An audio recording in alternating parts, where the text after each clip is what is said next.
Hello दोस्तों, स्वागत है फिर से आपका मेरे यूट्यूब चैनल में अर्जुन एजुकेशन पॉइंट में। आज की इस वीडियो में बात करेंगे क्लास 12 के सेकंड बुक से 9 चैप्टर है जो हमारा टर्म 2 की तैयारी के लिए कर रहे हैं, शासक और इतिवृत्त। इसमें देखेंगे कि जो मुग़ल शासक रहा है 16वीं शताब्दी से और 17वीं शताब्दी तक। तो हम पढ़ते हैं, आइए चलते हैं आगे देखते हैं। देखिएगा, मुगल नाम मंगोल से उत्पत्त हुआ है। जो मुगल शासक थे वो अपने को मुगल ना कहते, वो मंगोल कहना पसंद करते थे। यद्यपि आज एक नाम है, साम्राज्य की भव्यता का एहसास कराता है, लेकिन राजवंश के शासकों ने स्वयं के लिए ये नाम नहीं चुना था। उन्होंने अपने को तैमूर कहा, क्योंकि जो पिता पक्ष थे, जो पिता के जो वंशज थे वो थे बाबर। वो किस वंश से? चंगेज वंश से थे। ठीक है दोस्तों। और जो उनकी माता थी ना, वो माता उनकी मंगोल वंश से थी, इसलिए उन्हें बर्बर गिरोह के रूप में उल्लेखित किया गया। इसलिए वो अपने को मंगोल कहना पसंद करते थे। और 16वीं शताब्दी के दौरान यूरोप ने परिवार की इस शाखा के भारतीय शासकों को वर्णन करने के लिए मुगल शब्द का प्रयोग किया था। 16वीं शताब्दी से ही इस शब्द का निरंतर प्रयोग होता रहा है।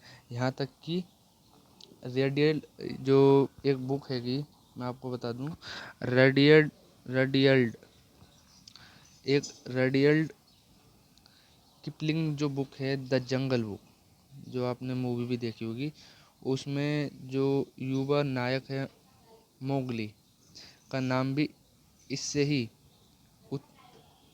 उत्पत्ति हुई है, इसी के नाम से। देखो आगे पढ़ते हैं। मुगलों को स्थानीय सरदारों के बीच राजनीतिक मैत्रियों के जरिए तथा विजयों के लिए जरिए भारत के विविध क्षेत्रों के राज्यों का मिलकर साम्राज्य की रचना की गई। साम्राज्य के संस्थापक जहांगीरुद्दीन बाबर को उसके मध्य एशिया स्वदेश फरगना के द्वंद्वी उज़्बेकों ने भगा दिया था। उसने सबसे पहले स्वयं को काबुल में स्थापित किया और फिर 1500 जो अपना 1526 में अपने अपने दल के सदस्यों की आवश्यकता पूरी करने के लिए क्षेत्रों और संसाधनों की खोज व भारतीय उपमहाद्वीप में और आगे की ओर बढ़ा। इसके जो उत्तराधिकारी थे, मैं आपको बताऊं, इसके जो उत्तराधिकारी जहांगीरुद्दीन हुमायूं जो जो थे 1530 से 40 और 1555 से 56 ने साम्राज्य की सीमाओं के विस्तार किया, किंतु वे अफगान के नेता थे, कौन थे? अफगान के नेता शेरजहां सूर से पराजित हो गया। उसने जो उसने उसे जि- जिसे उसे ईरान के सफावी शासक के दरबार में निर निर निर्वसित होने को बाध्य कर दिया। 1555 में हुमायूं ने सूरों को पराजित कर दिया, किंतु एक वर्ष बाद ही उनकी मृत्यु हो गई। कई लोग जो थे जलालुद्दीन अकबर 1956 से 1605 को मुगल बादशाहों में महान महानतम मानते हैंगे, क्योंकि उसने न केवल अपने साम्राज्य का विस्तार किया, बल्कि इसे अपने समय का विशालतम और दृढ़तम, सबसे समृद्ध और सबसे बड़ा जो राज्य बनकर सुदृढ़ भी किया गया था, जो था अपना अकबर हिंदू कुश पर्वत तक अपने साम्राज्य की सीमाओं के विस्तार में सफल हुआ और इसे ईरान के सफ़ावी और तुरान के मध्य एशिया के उज़्बेकों की विस्तारवादी योजना का लगाव लगाए रखी। अकबर के बाद जो जहांगीर थे ना, जो जहांगीर थे वो कब से 1605 से लेकर 27 तक, और शाहजहां 1628 से अट्ठावन तक, और औरंगजेब जो थे वो 1658 से 1707 के रूप में विभिन्न विभिन्न व्यक्तित्व वाले 3 बहुत योग्य उत्तराधिकारी हुए। इसके अधीन क्षेत्रीय विस्तार जारी रहा, यद्यपि इस गति काफ़ी धीमी रही। तीनों शासकों ने शासन के विधि यंत्रों को बनाए रखा और उन्हें सुदृढ़ किया।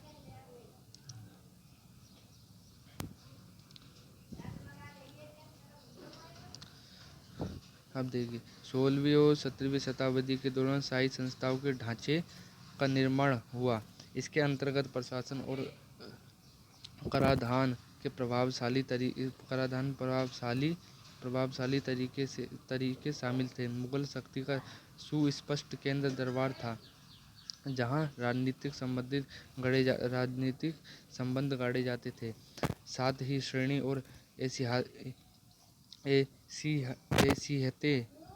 हैसियतें परिभाषित की जाती थी। मुगलों द्वारा शुरू की गई राजनीतिक व्यवस्था सैन्य शक्ति और उपमहाद्वीपों की विभिन्न परंपराओं को समायोजित करने की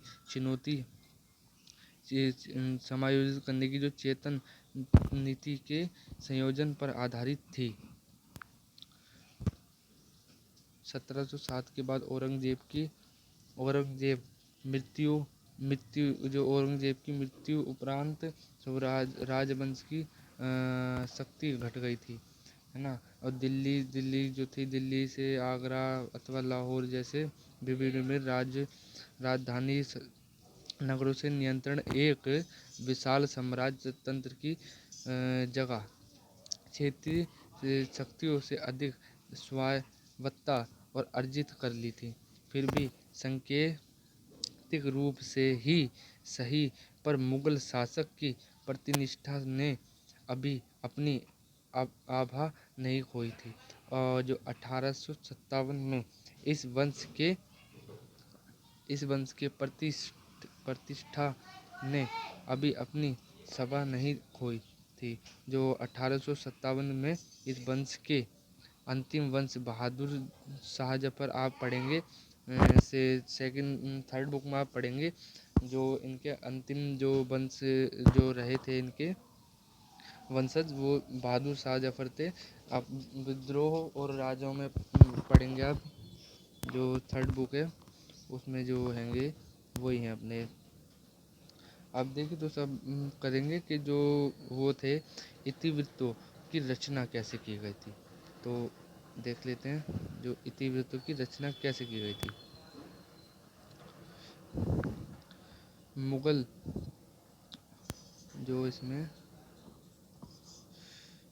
मुगल बादशाहों द्वारा तैयार कराए गए इतिवृत्त साम्राज्य और उसके दरबार के अध्ययन के महत्वपूर्ण स्रोत रहेंगे। जो मुगल जो शासक थे उनके द्वारा जो तैयार कराए गए जो इतिवृत्त थे, उस इतिवृत्त में उनके साम्राज्य और उनके साम्राज्य के जो दरबार में जो महत्वपूर्ण जो भी वो थे काम होते थे, वो उन सूत्रों में करवाए गए थे। इस साम्राज्य के अंतर्गत आने वाले सभी लोगों के सामने एक प्रबुद्ध राज्य के दर्शन की परियोजना के उद्देश्य से लिखे गए थे। इसी तरह का उद्देश्य उन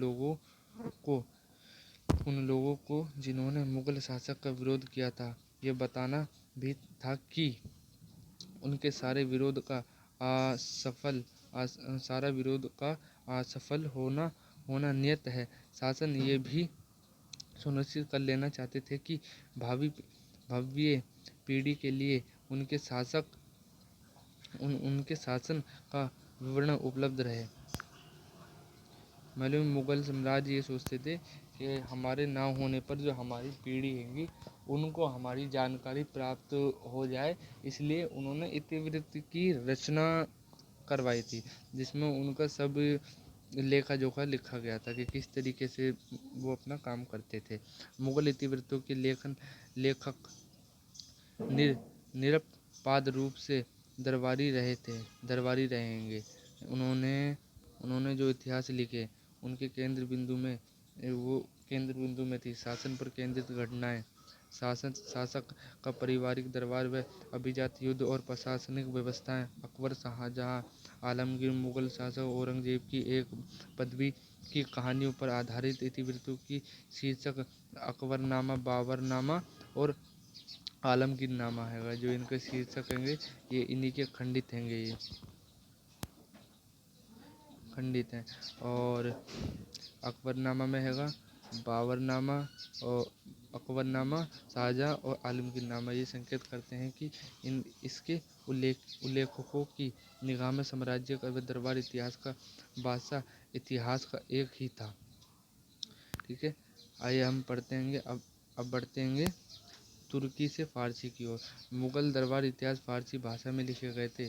मुगल अगर दोस्तों आ जाए अगर एक नंबर का क्वेश्चन आता हैगा तो उसमें आपको लगना है जो मुगल दरबारी किस भाषा में लिखे गए थे, तो किस भाषा में लिखे गए थे? मुगल दरबार फारसी भाषा में लिखे गए थे। तो इस तरीके से हम बोल सकते हैं कि जो मुगल जो इतिहास थे वो फारसी भाषा में लिखे गए थे। और दिल्ली के सुल्तानों के काल में उत्तर भारतीय भाषाओं में विशेषकर हिंदवी इसकी श्रेणी विभिन्नताओं के साथ फारसी दरबार और साहित्यिक रचनाओं की भाषा के रूप में खूब पुष्पित और प्लावित हुई। चूँकि मुगल चगताई मूल के थे जो मुगल थे अपने।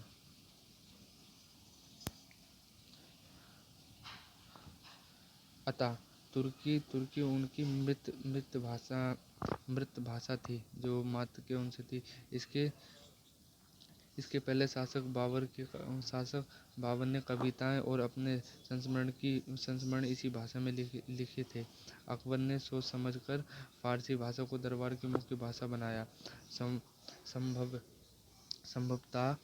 संभवतया ईरान के साथ संस्कृति और बौद्धिक संपर्कों के साथ साथ मुगल दरबार के पद पाने को इच्छुक ईरान और मध्य एशिया के प्रवासियों ने बादशाह को इस भाषा को अपनाए जाने के लिए प्रेरित किया होगा।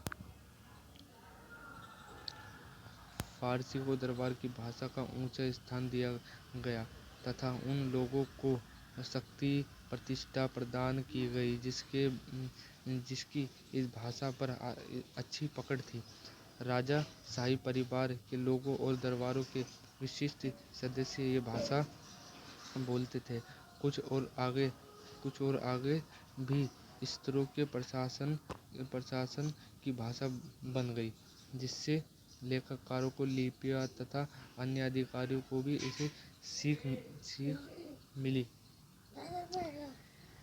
मिली। जहां फारसी प्रत्यक्ष प्रयोग में नहीं था।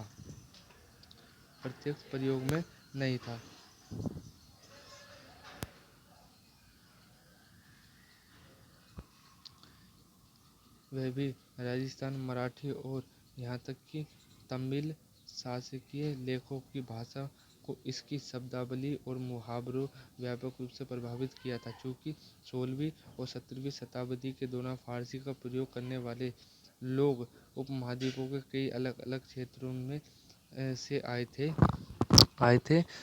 वे अन्य भारतीय भाषाएं भी बोलते थे। अतः स्थानीय मुहावरों को समाविष्ट करने से फारसी भी भारतीयकरण हो गई और फ़ारसी के हिंदवी के पारस्परिक संपर्क से उर्दू के रूप में एक नई भाषा मिलकर निकल आई।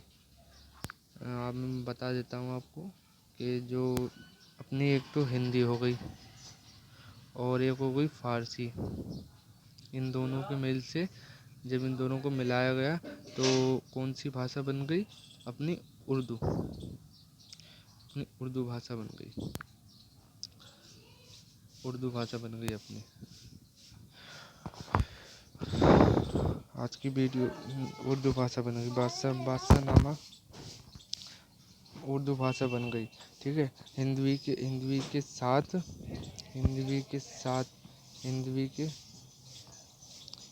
के साथ पारस्परिक संपर्क से उर्दू भाषा निकल गई। अकबरनामा जैसे मुगल इतिहास फारसी भाषा में लिखे गए थे, जबकि अन्य जैसे बाबर संस्मरणों का बाबरनामा के नाम से तुर्की की फारसी में अनुवाद किया गया। मुगल बादशाहों ने महाभारत और रामायण जैसे संस्कृत ग्रंथों ने फारसी अनुवादों की किए जाने का आदेश दिया। महाभारत का अनुवाद रजमनामा युद्ध की पुस्तक के रूप में भी किया गया। महाभारत का दूसरा जो नाम हैगा वो रजमनामा भी हम कह सकते हैं। अगर आ जाता है क्वेश्चन रजमनामा से आप क्या समझते हैं तो आप लिख सकते हैं कि महाभारत। ओके दोस्तों, आज की वीडियो में इतना ही दोस्तों। अगर आपको अच्छी लगे तो लाइक एंड सब्सक्राइब जरूर करना। जितना आपका प्यार मिलेगा उतना ही हमारा मोटिवेशन बढ़ता है। इसके अगले पार्ट में हम पांडुलिपियों की रचना के बारे में पढ़ेंगे विस्तारवादी, किस तरीके से पांडुलिपियों की रचना की थी। ओके, जय हिंद, जय भारत।